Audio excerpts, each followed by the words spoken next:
Let's jump right into this explainer. Today, we're cracking open the Aug 2026 Wall Street Journal to look at some wild ripple effects happening right now. We're talking about the hidden forces shaping your money, your career, and honestly, just your daily life. Because everything is so interconnected, right?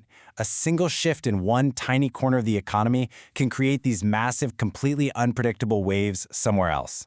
So here's what we're looking at today. First, the million-dollar math stars.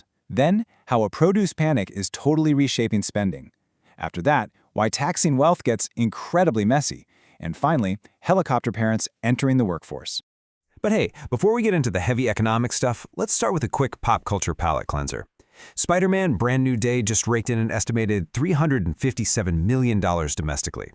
That officially makes it the second biggest film debut of all time. It just goes to show there's some serious pent-up demand for blockbuster entertainment right now. All right, let's dive into part one, the million-dollar math stars. Over in the high finance world, there's this fascinating tug-of-war happening behind closed doors. For years, quantitative trading firms, those elite places that use insane math models to trade, they were the absolute uncontested destination for top math talent. But now, they're locked in a totally unprecedented battle with massive AI labs like OpenAI and Anthropic. And the reason is pretty simple. The exact same skills you need to train a huge language model are the ones you need for modern machine learning-powered trading. So they're basically fighting tooth and nail over this tiny pool of brilliant math and PhD graduates. And when you look at the numbers, the sheer desperation to hire these folks makes total sense. Just in the first quarter of 2026 alone, the quant firm Jane Street posted a record $10.3 billion profit. Let's put that in perspective real quick. That's practically double the earnings of giant traditional banks like Goldman Sachs and Morgan Stanley. And they did it with a fraction of the employees. It all comes down to leverage. A single-star employee fresh out of a PhD program can write an algorithm that generates hundreds of millions of dollars. So when one human brain has that much upside, all those traditional corporate salary rules, they just go right out the window. Because of that crazy leverage and the absolute need to keep talent away from the AI companies, recruiters are seeing entry-level offers hit, wait for it, $1.5 million. They're completely ignoring standard pay bands, offering these astronomical premiums and literally locking down students a full year before they even graduate. It really makes you wonder, right? How are other math-intensive fields like academic research supposed to survive when a starting salary in the private sector is a cool $1.5 million? Okay, moving on to Section 2. Produce panic, reshape spending. So we're taking this theme of shifting demand from Wall Street straight to the farm. Lately, there have been some severe outbreaks of the Cyclospora parasite linked to commercial produce, and it has completely spooked the public. Instead of walking the usual grocery store aisles, shoppers are suddenly flocking to local farmers markets to buy their fresh berries and greens. When people get scared, they want absolute transparency. They want to look the farmer right in the eye and know exactly whose hands touch their food before they eat it. And the ripple effect on big agriculture is just massive. Over one recent 4-week stretch, Americans bought 7.6 million fewer pounds of commercial lettuce compared to the year before. The demand dropped so hard that out in California's Salinas Valley, the place they call America's salad bowl, farmers actually had to plow 300,000 pounds of perfectly good romaine hearts right back into the dirt, just because there was literally nobody to buy it. It's a hugely devastating blow for commercial farming. But again, unintended consequences, right? While commercial growers are plowing their fields under, local farmers are seeing a massive windfall. Take Eli Cook, for example. He's a farmer who sells at a market in D.C. Now, normally he'd expect a midsummer slump, maybe selling about $2,300 worth of lettuce a day. But at the peak of this food scare in mid-July, he sold $7,000 worth in a single day. That's triple his normal sales. And the crazy part is, consumers are more than happy to pay steep, premium prices. We're talking $5 for a tiny bag of spinach, just to buy that peace of mind.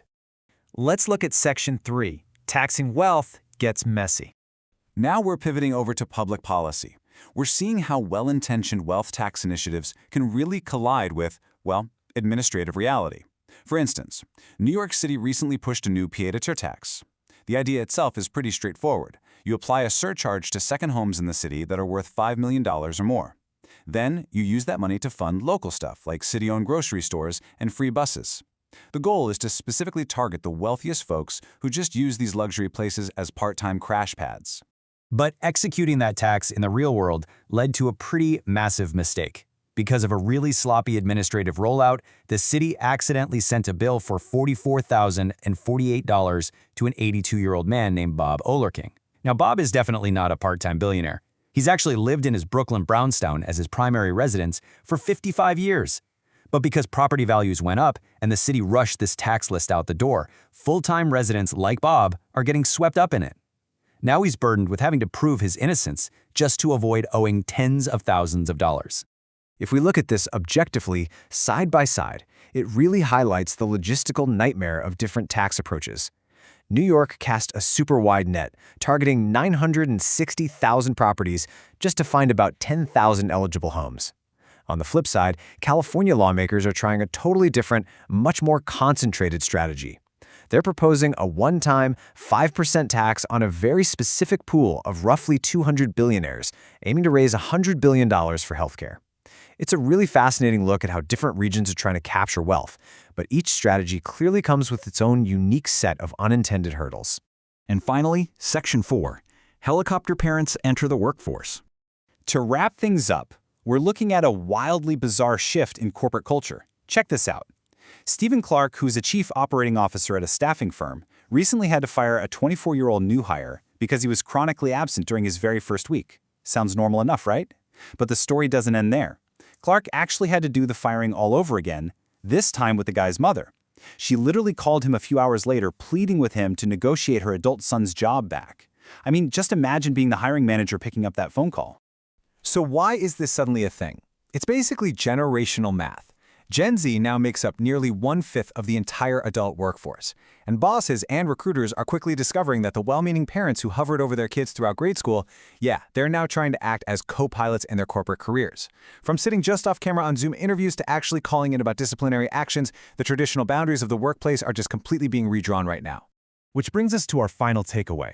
Think about everything we just covered, from Wall Street algorithms setting off million-dollar bidding wars, to a lettuce scare making local farmers rich, to the incredibly messy reality of wealth taxes, and of course, parents inserting themselves into job interviews.